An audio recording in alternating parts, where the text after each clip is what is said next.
Pandemic جب جانوروں میں آتی ہے تو کیا ہوتا ہے؟ کیا آپ کے بزنس میں کبھی رانی کھیت کی بیماری مرغیوں کو ہوتے آپ نے دیکھی؟ اس کے درمیان مرغیاں اپنے جذبات کا کوئی اظہار کرتی پائی گئیں؟ کوئی بول بلارا کیا ہو، مرغیوں نے کچھ آپ کو بلایا ہو؟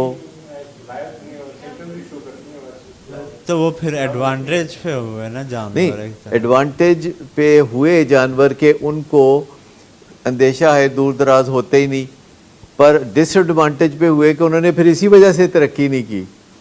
اگر جانوروں کے لیے کچھ کیا،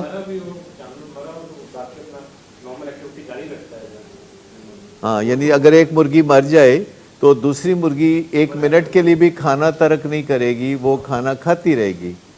تو انسان اس کی پرواہ کر سکتا ہے،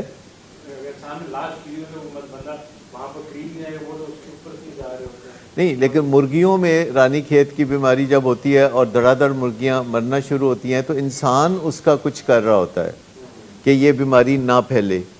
تو اس چیز کی ایک ایڈوانٹیج ہے کہ جب ہمیں بے چینی ہوتی ہے فیوچر کے بارے میں اور ہمارے پاس جذباتی اپریٹس یا آرگن بھی موجود ہے اور ہمارے پاس سوچ بچار بھی موجود ہے، تو ہمارا ذہن تخلیقی صلاحیتوں کا مظاہرہ کرتے ہوئے نئے نئے خدشوں کا اظہار کرتا ہے، نئے خدشوں کا اظہار کرتا ہے۔ جی، جیسے میرے ایک دوست ہیں، میں نے کل پرسوں بھی ذکر کیا تھا کہ انہوں نے کچھ کاروبار میں ان کو ایک دم لاس متوقع ہو گیا ہے، کیونکہ وہ ایک ایسا کاروبار کرتے تھے جس میں وہ 3-4 کروڑ روپیہ انویسٹ کرتے تھے، 15 دن کے بعد پھر لوگ ٹریولنگ کر کے ان کے ساتھ دوسرے ملکوں میں جاتے تھے اور وہاں وہ ان کے ساتھ ٹائم گزارتے تھے اور واپس آتے تھے، اور لوگ اس طرح انجوائے بھی کرتے تھے اور کچھ سیکھتے بھی تھے ان سے۔ نام جب میں نہیں نام لے رہا تو آپ کیوں لے رہے ہیں؟ جب میں نہیں نام لے رہا تو آپ بھی نہ لیجیے نا، ٹھیک ہے؟ تو وہ بڑے فکر مند تھے۔ پھر انہوں نے کہا کہ اور بھی کاروبار میں بہت مشکلات ہیں، ڈھیر سارے لوگ امپلائڈ ہیں، پچھلے 6 مہینے سے 1 سال میں ان کے امپلائیز کی تعداد کوئی 1000 کے قریب ہو گئی۔ تو انہوں نے کہا کہ ان کا کیا بنے گا جب یہ کرونا کی وبا ختم ہوگی، تو میں کاروبار کیسے سنبھالوں گا؟ تو میں نے ان کو کوئی تسلی وغیرہ دینے کی کوشش کی پر ان کی تسلی ہوئی نہیں۔ تو میں نے ان کو بولا، میں کہا بچیں گے تو کاروبار کریں گے نا، میں کہا یہ کیا پتا کہ اب بچیں گے بھی کہ نہیں بچیں گے۔ تو میں نے بولا کیا کیا؟ میں نے ان کو اور ہی فکر دے دی۔ آدھے گھنٹے بعد وہ کہتا ہے تُسی تے مینوں اپنی پا دیتی ہے۔ تو پھر میں نے ان کو بتایا کہ گریسفلی ایکسیپٹ کرنا پڑے گا، یہ جو ہمارا ہیومن کانشیس ہے، جو سوچ بچار ہے، جو ہمیں مستقبل کے بارے میں کوئی گلپس دیتی ہے، کوئی ٹریلر دکھاتی ہے، کوئی بیچ بیچ میں پریویو دیتی ہے۔ پریویو سمجھتے ہیں کیا ہوتا ہے پریویو؟ جی، کیا؟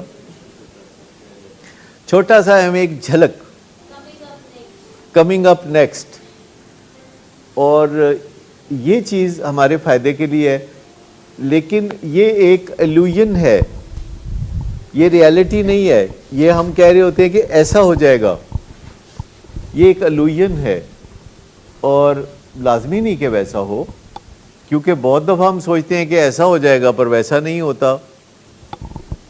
تو اس لحاظ سے اگر دیکھا جائے تو اس پہ کتنا بھروسہ کرنا چاہیے، لائک ریالٹی یا لیس دین ریالٹی؟ جیسے کہ مستقبل قریب میں یا شاید کافی دیر تک یا شاید مستقبل میں ہمیشہ ہمیں ماسک اب لوگوں کے چہروں پہ نظر آیا کریں گے۔ یہ جو ماسک ہے یہ ہماری زندگی میں اکا دکا کم یا زیادہ ہمیں نظر آیا کریں گے، اور جب کسی نے ماسک پہنا ہوا کرے گا تو ہمیں عجیب نہیں لگے گا، لیکن اس میں کوئی انوویشن آ جائے گی کہ یہ ماسک ٹرانسپیرنٹ ہو سکتا ہے۔ یہ جو ماسک آج کل پہنتے ہیں یہ ٹرانسپیرنٹ ہو سکتا ہے یا نہیں ہو سکتا؟ کوئی زیادہ مشکل نہیں کہ اسے ٹرانسپیرنٹ یا پارشلی ٹرانسپیرنٹ یا کوئی ایسا مٹیریل اس میں یوز کیا جائے جو سافٹر بھی ہو اور ٹرانسپیرنٹ بھی ہو۔ یہ بھی ہو سکتا ہے. لیکن آج میں ٹی وی پہ دیکھ رہا تھا, کوئی دکھا رہے تھے افغانستان کے سین دکھا رہے تھے, تو وہاں خواتین آپ کو پتہ ہے نا شٹل کاک جیسا برقع پہنتی ہیں. تو میں سوچ رہا تھا کہ کرونا کے لحاظ سے وہ بڑا محفوظ. اس کے علاوہ اب تو برائڈل ماسک آنے شروع ہو گئے. برائڈل ماسک آ رہے ہیں جوڑوں کے ساتھ, ایچکنوں کے ساتھ وہ ماسک آ رہے ہیں, برائڈل ماسک. ہاں, تو انسان چونکہ سوچتا ہے اور وہ سوچتا اپنی بہتری کے لیے ہے, اور خدشات یا اندیشہ ہے دور دراز اس کا سٹارٹنگ پوائنٹ ہے, وہ ٹریگر پوائنٹ ہیں. جب فکر ہوتا ہے تو پھر بندہ سوچتا ہے اور پھر اس کا حل نکالتا ہے. تو یہ تو اس کا تعمیری پارٹ ہو گیا.